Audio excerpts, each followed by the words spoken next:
வணக்கம். இனிய காலை வணக்கம். தமிழ் மக்களே, எப்படி இருக்கிறீங்க? எல்லோரும் நலமாக இருக்கின்றீர்களா? இந்த மழை பெஞ்சு ஓஞ்ச உடனே செடியில எல்லாம் சும்மா அனாவசியமான செடிங்கள்லாம் கொஞ்சம் வளரும். புதுசு புதுசா நமக்கே பேர் தெரியாது. ஏதாவது ஒரு செடி வளர்ந்துருக்கும். அந்த மாதிரி தான் இந்த எலெக்ஷன் முடிஞ்ச உடனே புதுசு புதுசாக அவன் அவனை கிளம்பி வரான். டிவிக்கு பற்றி விமர்சிக்கிறதுக்கு.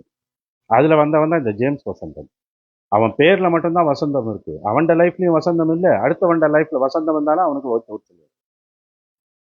இளையராஜா கிட்ட கொஞ்ச நேரம் இருந்துட்டு இளையராஜா இசையமைப்பாளரே இல்லைன்னு சொல்ல ஒரு கருதலை நாய் தான் இந்த ஜேம்ஸ் வசந்தன். உலகமே இளையராஜாவை புகழ போக்கில் இவன் மட்டும் இளையராஜாவை இசையமைப்பாளரே இல்லை அப்படின்னு சொன்ன ஒரு தற்குறி. சரியா? ஹிஸ்ட்ரி யூடியூப்பை தேடி பார்த்தீங்கன்னு சொன்னால் தெரியும். ஒரு ரியாலிட்டி ஷோவில் பெரிய பெரிய லெஜண்ட்லாம் வந்து அந்த பிள்ளைங்க செய்கிற தப்பை வந்து தட்டி கொடுத்து கரெக்ஷன் பண்ணி அவங்க கிட்ட இருந்து விஷயத்தை வாங்க போக்கில் இவன் மட்டும் பெரிய ஞானி மாதிரி அந்த பிள்ளைங்களை போயிட்டு கடிக்கிறது. அந்த பிள்ளைங்களுக்கு வரதும் வராது அந்த மாதிரி கடிச்சதுண்டா. அப்படி ஒரு தருதலை தான் இந்த ஜேம்ஸ் வசந்தன். நீ கொஞ்சம் எலெக்ஷனுக்கு முன்ன வந்திருந்தேன்னு சொன்னா உனக்கு சில்லறை கொஞ்சம் நிறைய கிடைச்சிருக்கணும். பார், சாக்கடை துறைமுருகன்றவன் அவன் பொண்டாட்டிக்கு மேலே படுக்க போக்குலையும் விஜய் விஜய் விஜய் சொல்லி தான் படுக்கிறான். எவ்வளோ காசு சம்பாதிக்கிறான். அந்த மாதிரி நீயும் கொஞ்சம் முன்ன வந்ததுன்னா நீயும் கொஞ்சம் சில்லறை பார்த்துருக்கலாம். என்ன பண்ண? லேட் பண்ணிட்ட நீ. ஏண்டா சாப்பாடு நீ வயிற்றுல குட்டிக்கிறதுக்கு ஓண்ட வயிற்ற நிறைக்கிறதுக்கு அடுத்தவங்க வீட்டு வாசல்ல போயிட்டு வண்டியை நிப்பாட்டிட்டு நீ சொன்னா அடுத்தவங்க வீட்டு வாசல்காரன் எப்படா உள்ள போவான், உள்ள இருந்து வெளியில வருவான்? இது கூட யோசனை பண்ண முடியாத ஒரு தற்குறியா நீ? இல்ல தருதலையா?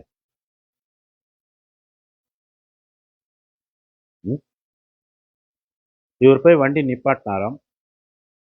அந்த இடத்துல நீல கலர் தாய்ப்பார் தான் போட்டு மறைஞ்சு இருந்தான். ஒரு வீட்டு வாசல் இருக்குன்னு தெரியாத அளவுக்கு உனக்கு ஒரு தருதலைன்னு சொன்னா நீ உன்னை என்ன சொல்றது? உன்னை என்ன சொல்றது? எப்படியோ டிவிக்கவே பேசணும், விஜய பேசணும், முன்பெண் யோசிக்கிறது இல்ல. மாட்டிக்கிட்டிய சிங்காரம், மாட்டிக்கிட்டிய. வண்டியை நிப்பாட்டினது உன் தப்பு, அது உனக்கு தப்பா தெரியல. சரியா? அடுத்தவனுக்கு இடைஞ்சூரா இருந்தது உனக்கு தப்பா தெரியல. சரியா? நான் வயிற்று கொட்டிக்க போயிட்டு அடுத்தவனுக்கு நான் பிரச்சனையை பண்றேன்னு சொல்ல அது உனக்கு தப்பா தெரியல. தருதலையா தற்குறியா?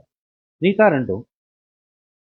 தருதலையும் நீ தான், இவனும் நீ தான், தற்குறியும் நீ தான். ஒன்ன பெத்தவன் ஒழுங்கா வளர்த்துந்தானா நீயே இந்த மாதிரி தருதலையா போற?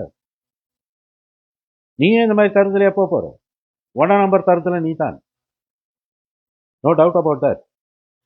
தற்குறி. தற்குறிக்கு நிறைய விளக்கம் கொடுத்தாச்சு. இன்னும் அந்த நாசமா போன சீமான் புடுங்கி ஒரு வார்த்தையை சொன்னான், தற்குறி அப்படின்னாங்க. அதை பிடிச்சிட்டாங்க எல்லாரும். தற்குறி தற்குறி தற்குறி. அடே, இதே தற்குறின்ற மக்கள் தாண்ட அவங்கள ஓட்டு போட்டு எலெக்ட் பண்ணி செலக்ட் பண்ணாங்க. அப்ப உங்களுக்கு தற்குறியா தெரியலையா?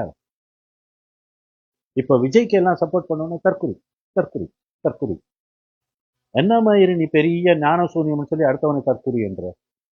உன்ட கேரக்டரே சரியில்லாத ஒரு நாசமா போனவன் நீ ஏன் அடுத்தவனை பார்த்து தற்குறின்னு சொல்ற? முதல்ல உன்ட பேர்ல ஒரு வசந்தம் இருக்கு பாரு. அந்த வசந்தத்துக்கு ஏற்ற மாதிரி அடுத்தவன்ட லைஃப்ல கொஞ்சம் வசந்தம் வரணும்னு சொல்லி யோசி. சரியா? அதுக்கு பிறகு தருதலையா தற்குறியான்ற ஆராய்ச்சிக்கு போ. மீண்டும் சந்திக்கலாம்.